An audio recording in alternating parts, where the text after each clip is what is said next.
তুমি যদি ল নিয়ে পড়তে চাও তাহলে এই ভিডিওটা তোমার জন্য। যদি তুমি সিরিয়াস থাকো তাহলে এই ভিডিওটা পুরো দেখো, নাহলে এখনই স্কিপ করে চলে যাও, কারণ ল রিলেটেড যা যা প্রশ্ন আছে আমি আজকে অ্যান্সার দিয়ে দেবো।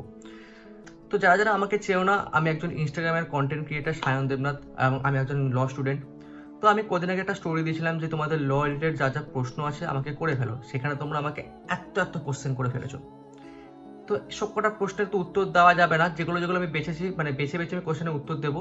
তাও মোটামুটি অনেক কোশ্চেনের উত্তর দেবো। তো চলো ভিডিওটা এখানে শুরু করা যাক, আর ভিডিওটা পুরো দেখো, কারণ এখানে সবকটা কোশ্চেনের অ্যান্সার দেবো আমি। তার আগে প্রথমে বলে দিই, ল তুমি গভর্নমেন্ট কলেজ থেকেও করতে পারবা, তোমরা প্রাইভেট কলেজ থেকেও করতে পারবা। যেসব গভর্নমেন্ট কলেজে তুমি ল করতে চাও, সেখানে তোমাদের একটা এন্ট্রান্স এক্সাম দিতে হয়, যেমন কলকাতা ইউনিভার্সিটি, সেটা ভর্তি হতে গেলে একটা এন্ট্রান্স এক্সাম দিতে হয়, যার নাম হচ্ছে সিইউএলটি বা কুলেট তোমরা বলতে পারো।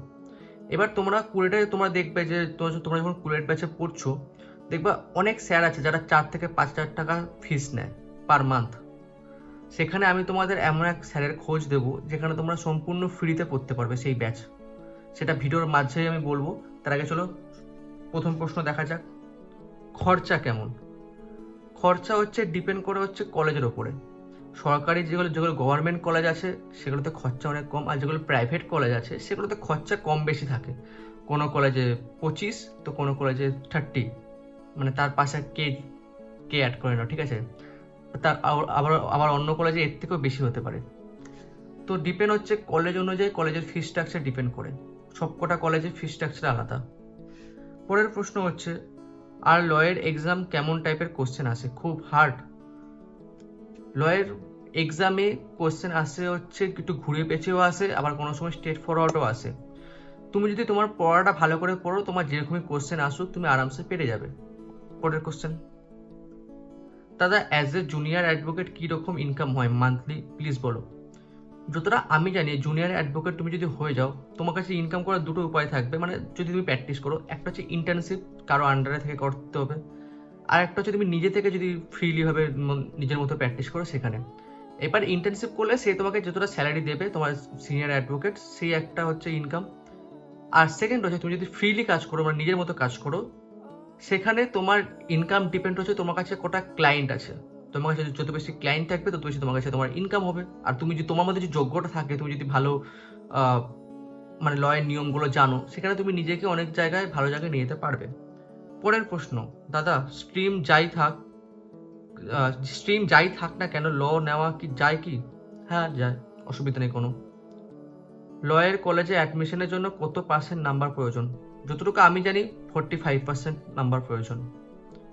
লতে অ্যাডমিশন নিলে কি অনেক পড়তে হবে?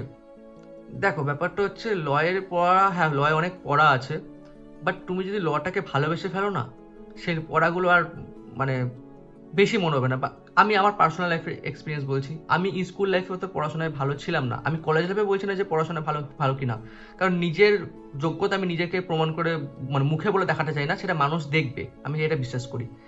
তো আমি বলছি যে আমার ল পড়তে ভাল লাগে, তো আমার লয়ের পড়া বেশি মনে হয় না, কারণ আমার ল পড়তে মজা লাগে।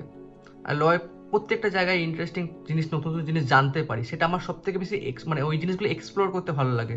তো আমার অনুযায়ী লয় পড়তে হয় ঠিকই, কিন্তু তুমি যদি লটাকে ভালোবেসে ফেলো, লয়ের পড়াটা তোমার কাছে ম্যাটার করে না। তুমি ল কোন কলেজ থেকে পড়ছো, আর সেটা কি গভর্নমেন্ট কলেজ? না, আমি একটা প্রাইভেট কলেজ থেকে ল পড়ছি। সেই কলেজের নাম হচ্ছে Shri Ramakrishna Vivekananda mission college of judicial studies, সেটা বেলুড়ে অবস্থিত। দাদা ল নিয়ে পড়লে কি কোনো ক্যারিয়ার অপশন আছে? আমি এইচএস দিলাম, ভাবছি বিএলএলবি করব। ল নিয়ে করলে ক্যারিয়ার অপশন কে বলেছে নেই? ল নিয়ে পড়লে ক্যারিয়ার অপশন আছে, বাট তোমাকে খোঁজ রাখতে হবে। বেশিরভাগ মানুষের একটা ধারণা হচ্ছে এটাই যে ল নিয়ে পড়লে শুধু অ্যাডভোকেটই হয়, কিন্তু না, ল নিয়ে পড়লে শুধু অ্যাডভোকেট হয় না। ল নিয়ে পড়লে তুমি টিচার হতে পারবা, তুমি ল অফিসার হতে পারবা, ব্যাংক ল অফিসার হতে পারবা, ফরেস্ট ল অফিসার হতে পারবা, এবং আরো অনেক আছে যেগুলো তুমি হতে পারবা, বাট তোমাকে খোঁজ নিতে হবে। তুমি পরের কোশ্চেনে যা যাক।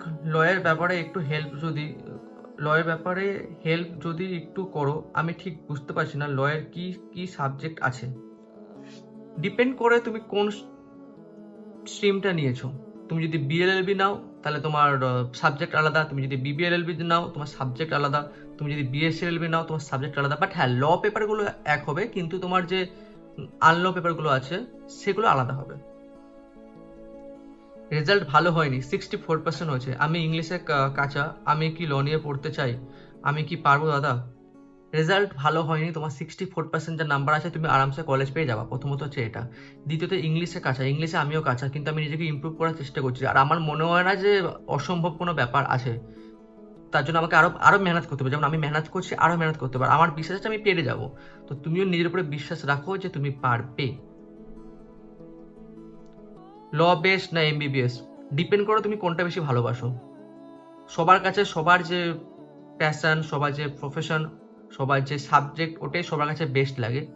তো তোমার যদি এমবিবিএস বেস্ট লাগে তুমি এমবিবিএস এ ভর্তি হও, তোমার যদি ল বেস্ট লাগে তুমি লয়ে ভর্তি হও। বিএলএলবি করতে হলে ফার্স্ট এন্ট্রান্স এক্সাম দিতে হয়। এক্সাম কোন কোন সাবজেক্ট পড়তে হয়, যেমন দেখো ওই যে সিউলিটি এক্সামের ব্যাপারে বলছিলাম, সেই সিউলিটি এক্সামটার জন্য তোমাকে যখন আমি পরীক্ষা দিয়েছিলাম 2024-এ, আমি কিন্তু আরো সিনিয়র, কিন্তু আরো আমি 2020-তে এইচএস পাস আউট। যাই হোক, তোমার লজিক্যাল রিজনিং থাকে, গ্রামার থাকে, জিকে থাকে, কারেন্ট অ্যাফেয়ার্স থাকে, তো ম্যাথামেটিক্সও থাকে। তো এবার ডিপেন্ড হচ্ছে এখন সিলেবাসে কি আছে, এটা তোমাকে নিজে একটু খোঁজ নিতে পারো। আমি নিজে এখন ওইটা এখন খোঁজ নিইনি, ওটা আমি এখন রিসার্চ করিনি, জানিও নি। এই ভিডিওটা আমি যতটা জানি বানাচ্ছি, আমি কোনো রিসার্চ করিনি, যতটা আমার নলেজ আছে ততটা আমি বলছি। আচ্ছা, জেএল স্টুডেন্ট ল নিয়ে পড়তে পারবে দাদা? প্লিজ অ্যান্সারটা দিও। অবশ্যই পড়তে পারবে, এত স্টুডেন্ট পড়ছে, তুমি কেন পারবে না বলো? অবশ্যই পারবে। বেঙ্গলি মিডিয়াম স্টুডেন্ট ল নিয়ে পড়া যাবে? অবশ্যই পড়া যাবে, আমি নিজে বেঙ্গলি মিডিয়ামের স্টুডেন্ট। আচ্ছা চলো, এতটা অবধি থাক। আর হ্যাঁ, এবার তোমাদের আমি বলি যে স্যারের ব্যাপারে, যে স্যারের কাছে আমিও পড়ি, আমি লয়ের ব্যাচ করছি এখন, মানে আমি এখন আমার 4th সেম চলছে, আমি 4th সেমের ক্লাস করছি।